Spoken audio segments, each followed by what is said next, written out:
في قرية من قرى مركز المنصورة، خرج مع رجلين زميلين له يحمل نصف كيلو من مادة الحشيش، مادة المخدرات، ليبيعها قطعا صغيرة على بعض المقاهي المعروفة له. يقول لي: والله يا شيخ وأنا خارج قبيل المغرب بعد ذلك وجدت أصحاب اللحى يتوافدون على قريتنا بأعداد كبيرة جدا. يقول: فأنا أقول للأخوين اللي معايا: إيه اللي خرج الدقون من جحورها كده؟ الدقون يعني أصحاب اللحى. إيه اللي خرج الدقون من جحورها كده؟ هم كتير ليه كده؟ في إيه؟ بقول: فسألت واحدا منهم قلت له: يا شيخ يا شيخ، هو في إيه؟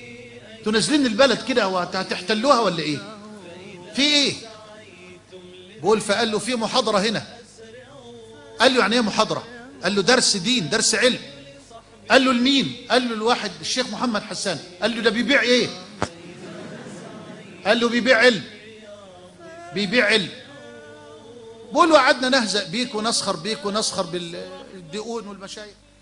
وقعد يسخر بالدقون وغير ذلك، وقلنا الناس اللي جايه، الناس الغريبه دي كلها والناس اصحاب اللحى جايين كلهم عشان يحضروا لمحمد حسان، هو الراجل بيقول كده. فقال لاصحابه الاثنين اللي كانوا موجودين معاه، قال: طب ما تيجي نحضر نشوف الشيخ ده بيقول ايه، ولا الدقون دي بتعمل ايه مع بعض كده، هم قاعدين مع بعض في المسجد. فبعدين دخلوا المسجد، وكانت الخطبه او كانت المحاضره للشيخ محمد حسان كان عنوانها عن وفاة الرسول، والموضوع ده صلى الله عليه وسلم، صلى الله على محمد. والموضوع ده رقيق رقراق، كلمات الشيخ في هذا الموضوع مؤثرة جدا ومن أشهر دروسه وأشهر خطبه.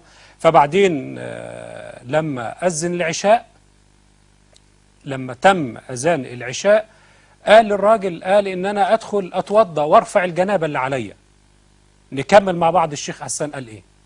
أذن المؤذن لصلاة العشاء فتسللت ودخلت إلى الحمام، إلى الخلاء، ورفعت جنابة الزنا.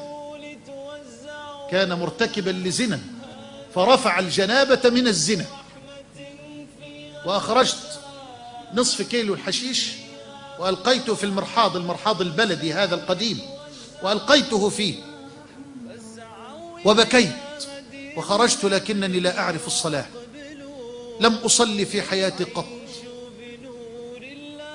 قال: فقلدت الناس وهم يفعلون ما يركعون ويسجدون وأنا أفعل مثله. قال: وبعد الصلاة حاولت أن أصل إليك فلم أستطع في الزحام. يقول: ونحن في طريق عودتنا خرجنا، فقلت للأخوين معي وأنا أبكي، ونظرت إليهما وهما يبكيان، فقلت لهم: شوفوا يا جماعة، من الليلة دي أنا في طريق وانتوا في طريق. أنا لم أذق طعم الحلاوة التي أعيشها الآن قبل هذه الليلة. أنا كنت ميت وأحياني الله، فأنتوا في طريق وأنا في طريق. قالوا: كنا سويا في المعصية ونحن سويا في الطاعة. نحن معك والله ما ذقنا ما ذقناه قبل هذه الليلة. يقول لي حينما لقيني: والله يا شيخ محمد وأنت تتحدث عن وفاة الرسول شعرت كأنني معه في الحجرة أقف مع من يغسلونه صلى الله عليه وسلم، وبكيت وكأني لم أبكي في حياتي من قبل. هذا الأخ الآن أخ من إخواننا، من أصحاب السنة، من طلبة العلم، وأولاده الآن والله منهم من ختم القرآن الكريم كله، وقد تغيرت حاله بفضل الله ثم بفضل الدعوة.